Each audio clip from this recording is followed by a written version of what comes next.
Taylor is an incredible young woman. She leads a support group for young ALD Carriers. She is a mover and shaker in the field. She is helping to bring about legislation. She helps advocate for running ALD, and she is an incredible young woman. And actually, we're lucky enough to have her because she has been awarded with multiple awards. She was just actually received the Teen Advocate Award, I think, 2 days ago, right? On Wednesday. On Wednesday. So she's just really, you're just an inspiration and an incredible person. Thank you. And so we just have a little bit of a tribute for you and everything that you've done. A tall picture. So I can tell you, I was at that award ceremony. I'm with Medical British, so a sister organization. And that's a really special honor. There are nominations from across the country, and it's a long and, as you know, a well-respected list of people that are nominated. So this, on behalf of the ALD community, but certainly on behalf of the rare disease community, is an awesome honor, and it's my pleasure to have taken a moment and told on you. All right, thank you.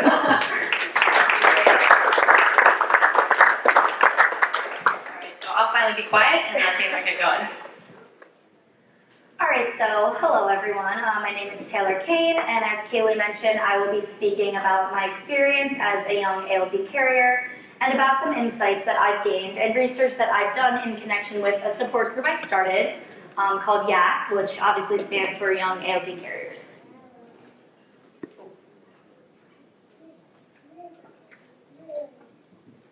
Alright, so first let me tell you a little bit about myself. I'm currently 19 years old and I'm from the state of New Jersey, but I'm a student at the George Washington University in Washington, D.C., studying political communication. My dad was diagnosed with ALD when I was 3 years old, and he passed away when I was 5 and a half. I don't really have a lot of memories of him except for him being bedridden and unable to talk or swallow or understand much of what was going on around him. But before he died, my dad was able to start a foundation called Run for ALD to raise awareness for ALD and money for ALD research. So I've been involved in that organization for many years now, and we've been able to raise close to $250,000, which we donated to the Kennedy Krieger Institute for ALD research. I've also been very involved in the newborn screening effort in my home state of New Jersey and in the effort to get ALD included on the RUSP. So I've known that I was an ALD carrier since my mom explained it to me when I was around 8 or 9 years old. So I don't think she really would have hid it for me, even if she wanted to, since my family was so involved in raising ALD awareness. So I have a number of other family members who are also carriers, including my half-sister and several cousins. So anyway, as I got older, I realized that there was simply not a lot of resources or support out there for young girls or women who, like me, found out they were ALD carriers at a very young age and had to live with that knowledge. So in 2014, I started an online support group called YAC. We talk about various issues, including our concerns about developing physical symptoms, whether physical symptoms we currently have are related to being ALD carriers, the fact that our doctors don't usually know anything about ALD, much less about ALD carriers, concerns we have about dating or telling a partner about our carrier status, issues relating to caring for or grieving for sons, brothers, or fathers with ALD, concerns about having children and the reproductive technologies out there, and whether our insurance will cover us when we want to use these technologies, and if not, whether we'll be able to afford them at all, and the list goes on. So the quote on the screen is how one of the YAC members described feeling as a young ALD carrier, which I thought is pretty representative of how many of us feel. So can everyone read that from the back? Okay, cool. No. No? Does someone say no? Yep. Okay, so the quote says, we occupy a strange liminal space of being a carrier of a debilitating disease and dealing with the possibility of how that may affect our lives without experiencing it just yet. It is a space that needs a lot of attention and support, which one of the YAC members said in a survey that I conducted. All right, so YAC has close to 100 members, and it's made up of young women in their teens and 20s. I think a few older women may have sneaked in there as well, but the group has carriers from all around the world. While most are in the US, we have members from Canada, England, Germany, Spain, Switzerland, Estonia, Argentina, and Singapore, just to name a few. So around a year and a half ago, I put together a video consisting of some of the YAC members discussing their various thoughts and concerns, which I thought was pretty enlightening. So it's not a professionally made video. I basically just edited together a bunch of Skype conversations, but I do think it's pretty informative, so if anyone's interested in checking it out, you can just go on YouTube and search Young ALD Carriers and you'll find it.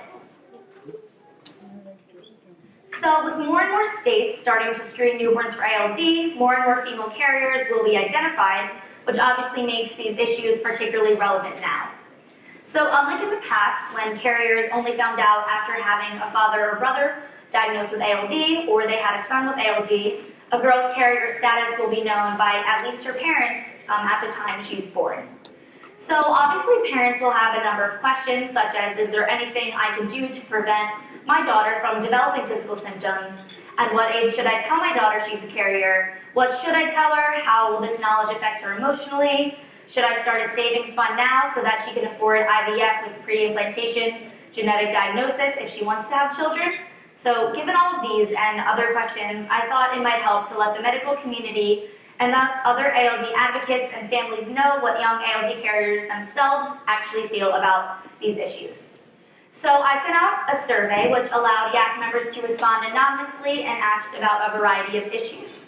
So I presented my initial results of the survey at the ALD Connect conference in Boston in 2015, but since then I've almost doubled the number of respondents and have updated the results that I would like to share with you today.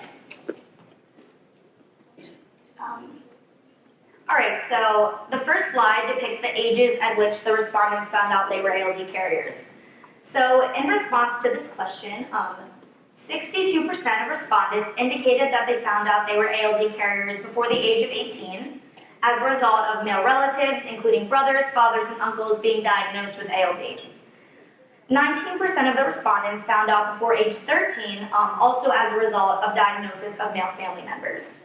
So out of the 38% of women in the survey who learned they were carriers after age 18, 42% of these women found out only after having a son with ALD. That number amounted to 16% of the total number of respondents. So YAC members were then asked how they felt upon learning that they were carriers, and not surprisingly, 100% of the women who responded to the survey indicated that initially they felt some degree of worry, fear, shock, or sadness. The degree to which they were sad and fearful did depend to a large extent upon the age that they learned they were carriers and the circumstances surrounding that revelation.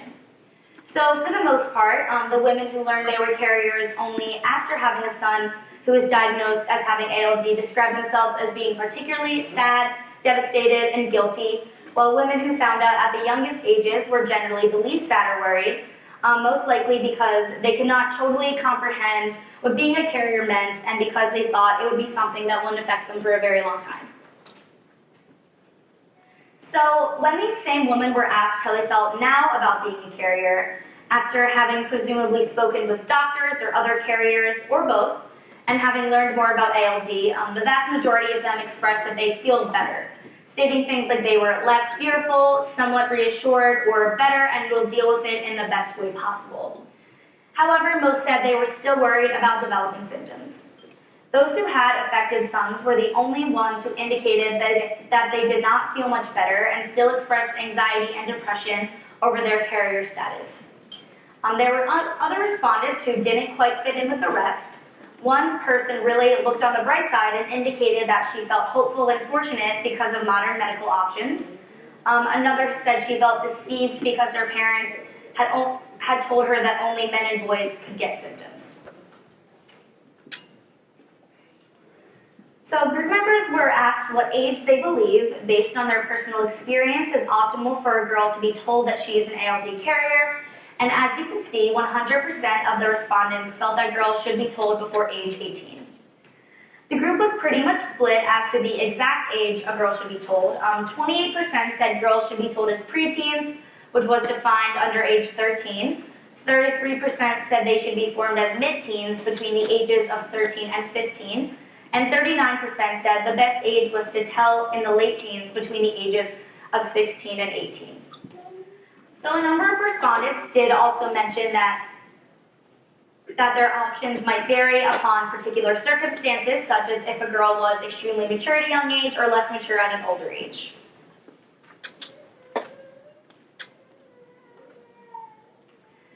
So why did the group members select the ages they did? The slide shows a sampling of the responses. So a carrier who was told at the age of 18, for example, said, "I wish I was told at a younger age, so the experience was normalized and treated less as a revelatory thing which would damage my experience of life." A woman who didn't learn she was a carrier until she was 21 said she thought girls should be told between 15 and 18 when they're mature enough to understand and of childbearing age. A girl who learned she was a carrier at age 18 said, "I wish my parents had told me earlier so I could have had more time to process it. They said they wanted to keep it a secret so I would have a more normal childhood, but I would have preferred knowing at a younger age." And finally, a girl who found out at age 9 stated that she felt more prepared finding out at an early age. So there wasn't one woman in the questionnaire who said they learned of their carrier status at too early of an age.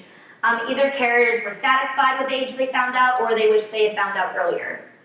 So in fact, and I didn't include this on the slide, but one respondent who learned she was a carrier at 16 through her own online research, rather than being told by her parents, said that she felt angry and crushed that her parents had hid her carrier status from her and that she did not tell her that she was a carrier by age 16. So I think these results are something that parents are faced with telling a daughter she's an ALD carrier might want to take into consideration.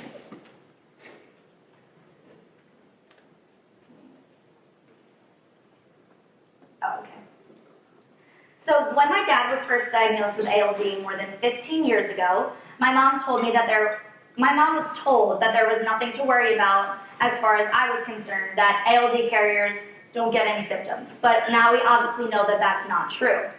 In fact, the last research article I read indicated that more than 85% of female carriers eventually develop symptoms. I know in my family, my dad's sister had severe problems walking, and my dad's mother had some cognitive problems related to ALD. So 100% of carriers, young ALD carriers, admitted to being worried or extremely worried about developing symptoms. So as you can see in the slide, which contains several of the responses that I received, many, like me, have had or have female relatives who have various ALD-related symptoms. So a very big concern among the ACT community is the fact that members do not know whether there is anything they can do now to stop symptoms from developing, or whether there is any research going on concerning the development of symptoms in female carriers. They also don't know for sure whether any symptoms they do have are related to ALD, and their doctors just can't tell them.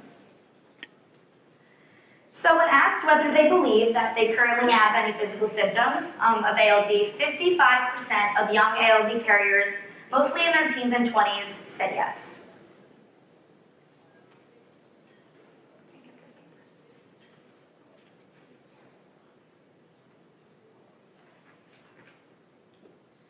So this chart depicts the nature of the symptoms which YAC members reported and which they believe to be related to their status as ALD carriers.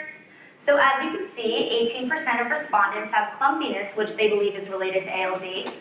18% have lower extremity pain, 14% have bladder issues, 9% have lower extremity numbness or tingling, 9% have fatigue, and 5% have problems with memory. So are these physical symptoms related to ALD? Obviously, we don't really know, but either way, this is a very big area of concern. So, of course, an even bigger issue which concerns young carriers is having children.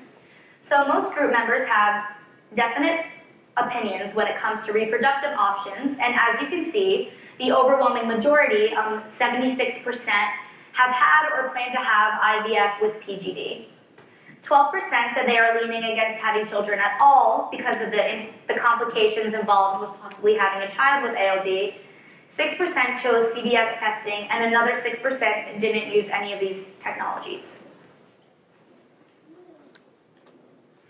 So the largest concern of young ALD carriers when it comes to having children isn't really the method, since IVF with PGD is the clear choice of most, but the cost and whether the procedure will be covered by insurance. So this is something we really worry about, and to many group members, it's simply not affordable either here in the US or in other countries. So if you look at the fourth quote down, that was from a member who lives in Canada, where IVF and PGD are not covered, who had already spent over $30,000 trying to conceive. Yeah, basically the quote just says, none of our costs have been covered without adding up The exact total, we are about $30,000 spent so far. And the last quote is from a member in Australia who indicated that the cost there is over $10,000 per try. So group members have mentioned borrowing money, trying to enter some type of clinical trial to help pay for their expenses, or starting a savings fund years in advance so that they can have children. So this is obviously a huge worry among young carriers.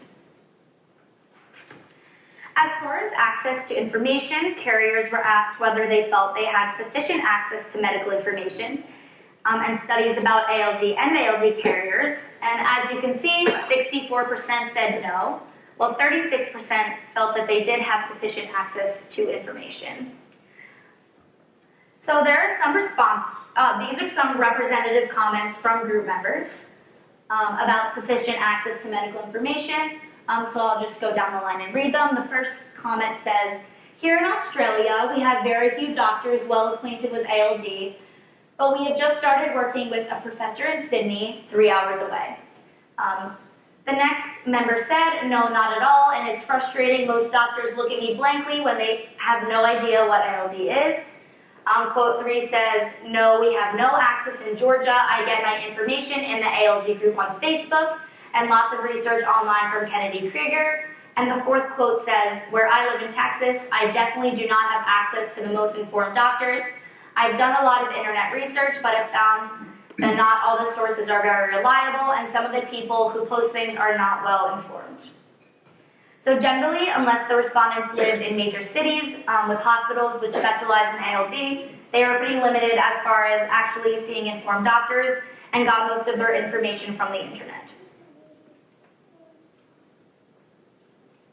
So carriers were asked whether they would like more support, and here are some of their responses. The first said, yes, funds to help with IVF. The second said, I would like to meet with other young carriers and speak with them about their journeys. I want to be able to coach other women younger than me too.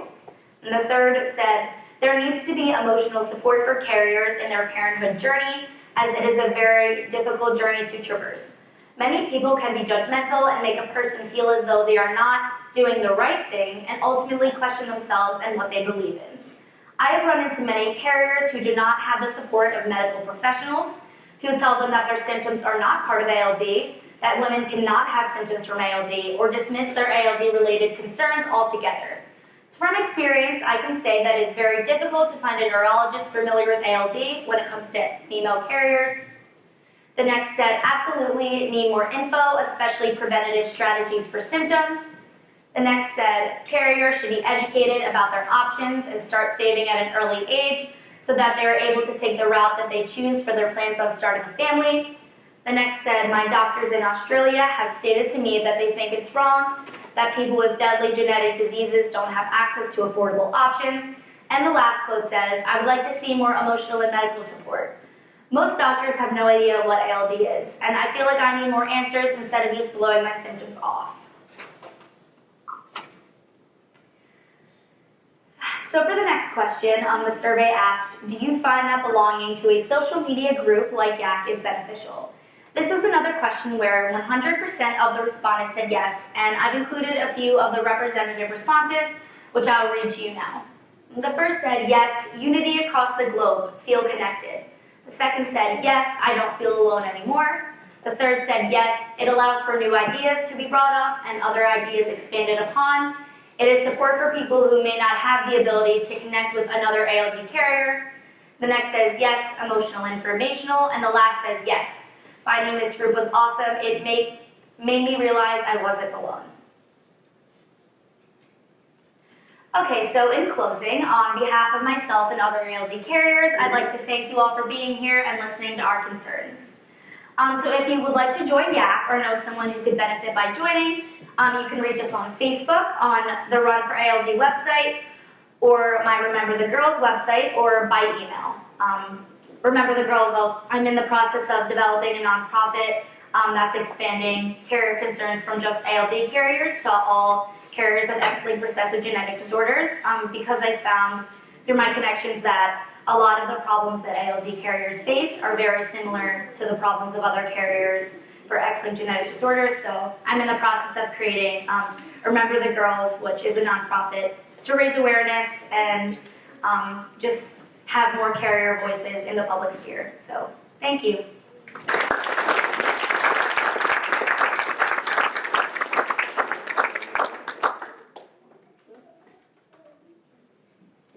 That was Yeah, that was great, and you're doing a lot of really important work, and I think it's really important to remember that, carriers are affected. I think a lot of times we focus on the men and sometimes forget the girls, exactly yeah, like you definitely. said, so. If you look up a recessive disorder, you'll see that it says carriers are asymptomatic, and as we know now, that's obviously not true. So I think, it's very important what you're doing. And I want to open it to if anybody has any questions. So I have Lily. So, two-faceted questions. So one is you seem to know a lot about biology. So one question is, how did you learn? And then why are you doing poli-sci instead of pre-med? I'm definitely not a science person. I really only know science about ALD. I've learned a lot from my mom, who's sitting right there, and by doing other research on my own and attending conferences such as this one. I was talking about my table, going to school in DC now has kind of made me less interested in politics. So I'm probably going to end up doing something in nonprofit work. I'm also minoring in women's studies, so I'm hoping that I can do something with women carriers or women with rare diseases or something like that. So we'll see.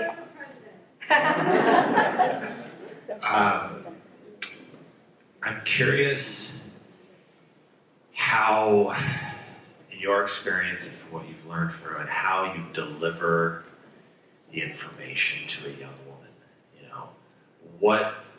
Because it's such a complex thing, it's to be a woman carrier, you not only will have the disease and will develop symptoms later on in life, but then you're also going to be passing it on potentially to your children. So I'm curious if you've come across any sort of methods or ways of best delivering that information, what that would be.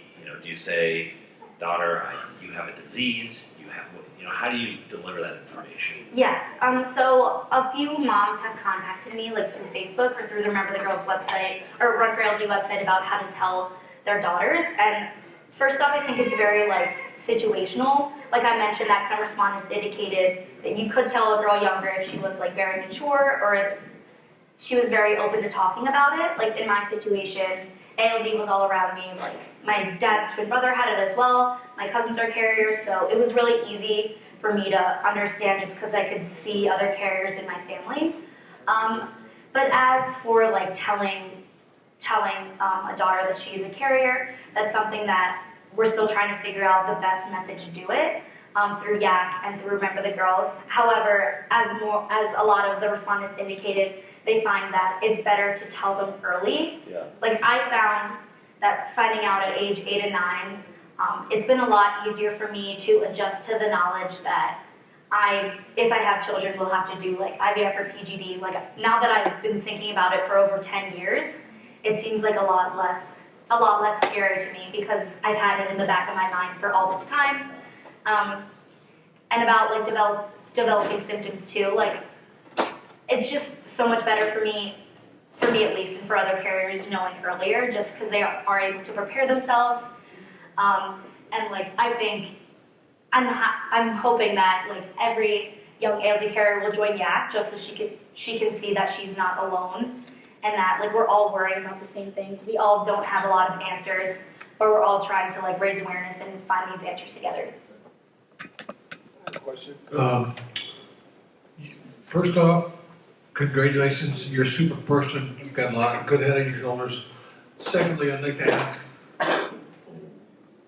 part of the one thing we haven't talked about, maybe medical professionals can help us, and you're a prime example of it. Insurance, who's paying for your medical bills? Because here pretty soon, if you start showing symptoms, you're definitely going to need medical care. Who's picking you up? Who's taking care of you? Yeah, exactly. And as I mentioned, I know that some states cover IVF with PGD, but a lot of states still don't. And I also know that it doesn't even work it's not like it works on the first try. So one of the YAC members who lives in California, she had to do IVF 3 times for it to be successful. So she had to pay for three separate times. So yeah, that's definitely like a huge problem that we're trying to address. Have you tried to get medical insurance for yourself, such as you go in the hospital, you get put in a wheelchair? Who's paying for that? That's the kind of thing I'm looking at. I have a niece. I have two nieces on one side. I have 5 nieces that are all have something to be in carriers. And they don't have insurance, or they won't have insurance once they get 18 or when they finish up college. Have you looked into that at all? I actually haven't looked into that for myself as much because right now I'm on my mom's insurance. But now that I think of it, that's definitely something that I need to start looking into. And you're healthy right now. Yeah, right. I haven't personally, I don't think I have any symptoms that are currently related to ALD.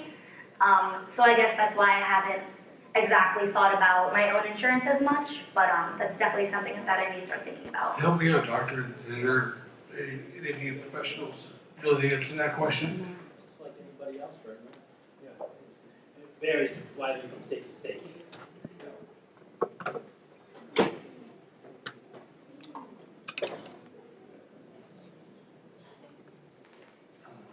I'm Bill, the aerospace guy.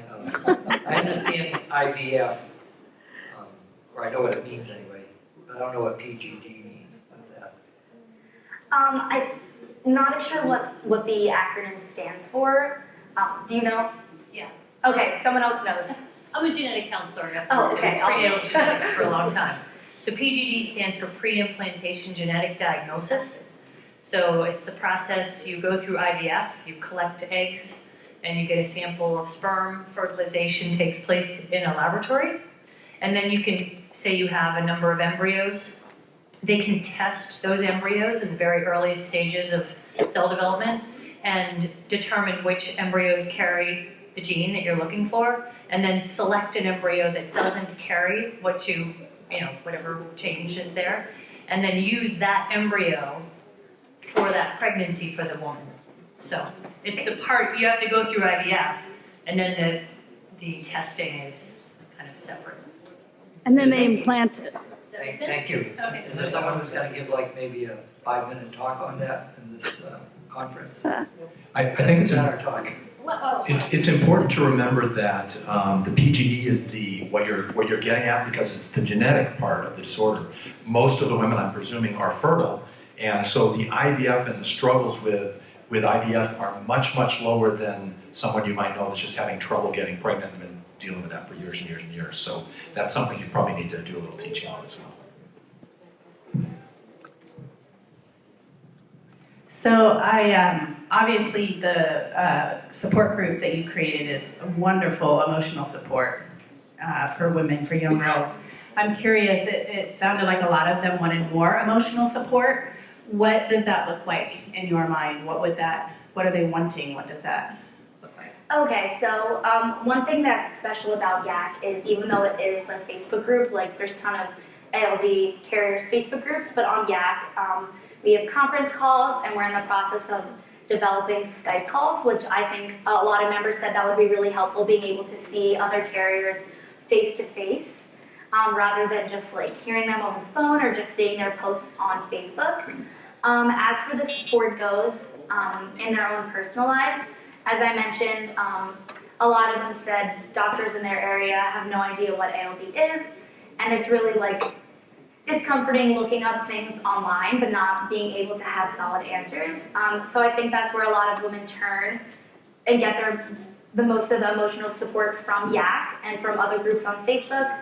So I have a bunch of ideas right now, like I want to do a member of the month, and like so people can like introduce themselves and like tell their stories, so we all like learn a little bit more about each other. I want to personalize it a little more rather than just being like 1 out of 100 members in the group. I think a lot of the members expressed that they would like knowing everyone's like personal story as to why they're there, if people feel comfortable sharing, and yeah. I want to congratulate. Orange Dean. Thank you. Yeah, I want to congratulate you. I remember the first time you wanted to start YAG at the ULF conference, and I thought, my God, she's so young, what is she going to do? Now, a few years later, I see you've done a marvelous job. I congratulate you. I want to ask one question, and that is, you put out a questionnaire to these young children, and they have now learned about ALD. They know what some of the symptoms should be like. Do you think that the complaints they give you, leg pain, numbness, discomfort, etc., may be suggestibility rather than true symptoms?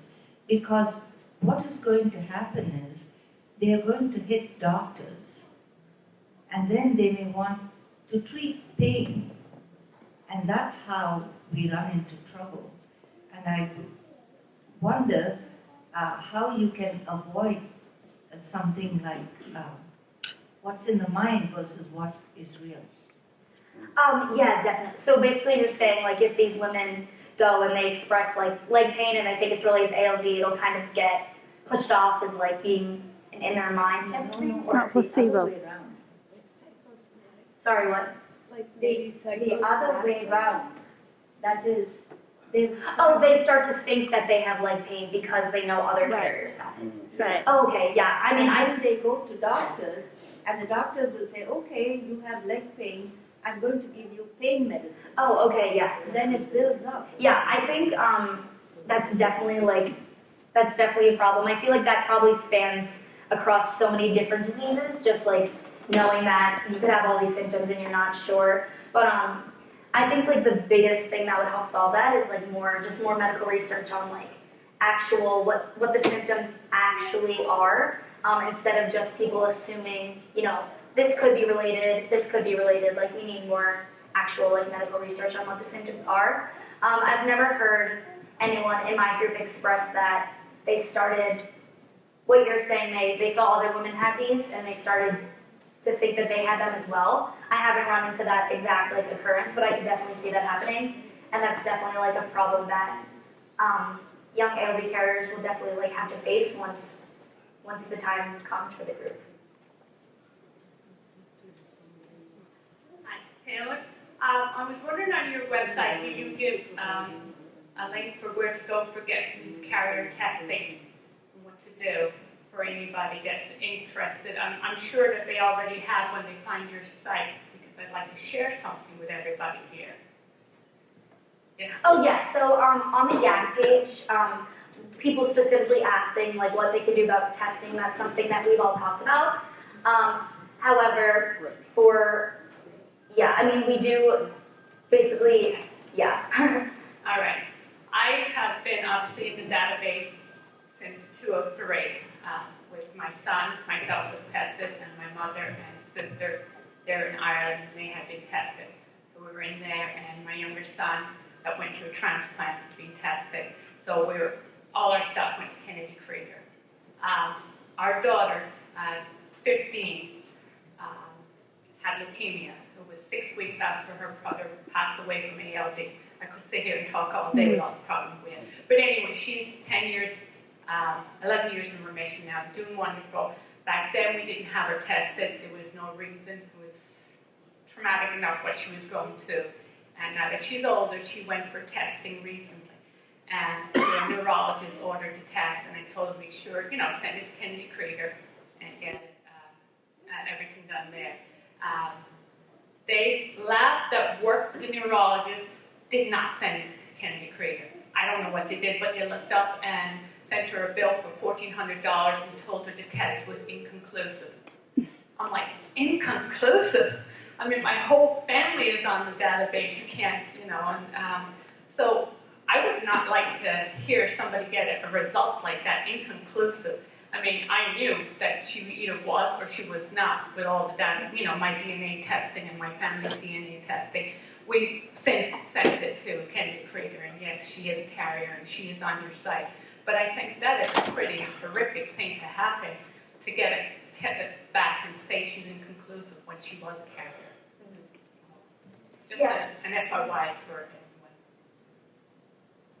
Yeah, and definitely the discussion about getting tested is, obviously some of the group members face it and others don't, just because some of the group members, their brothers have ALD, so their mothers were carriers, so they have a 50% chance of having it.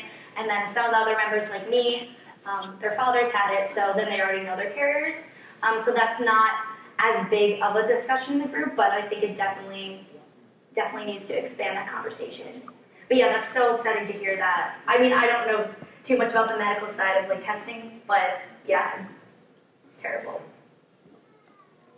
I just wanted to reference back to Brett's question in that he asked who is going to pay for the insurance, like who's going to pay the bills. In our situation, my daughter is 23 years old and she has a job and her medical does pay for, and she didn't go to college for what she's doing, but her medical does pay for her bills. And also, we checked to make sure that she had IVF covered under her insurance. So that's from our own experience. Was she diagnosed before she started working? She's actually not. She doesn't have a conclusive diagnosis yet. She has, she's been told since she was a young child, because it runs in our family, that she could be a carrier. She was tested at the time. She was 2 years old, and her test was negative. And then she started having seizures and whatnot in 2010, and other problems, kind of like what I've gone through. And they told her that there's a good chance that she's a carrier, but she will be gene tested once she's ready to have children, and just so that she can plan on whether or not, if she is definitely a carrier, hopefully she'll be covered under the insurance she has now, and if not, we're going to pay half, and she's going to pay half. So that's just our own. I was just going to mention that if somebody is looking to have carrier testing, a good resource to look for centers near where you live is the National Society of Genetic Counselors, and if you go to their website, you can like put in your zip code, and it'll list centers near you or genetic counselors near you that could help you get the testing. And I think it's always good to go through a genetic center for testing, because then you've got somebody there that can help you to explain results, particularly, I don't know what inconclusive means with DNA testing. I'm not sure. Maybe it wasn't. But anyways, maybe it wasn't DNA based. I'm not sure. You're right. So, just in case you're looking for a resource, that's one place to go. Yeah, thank you. I'll definitely add that to the group.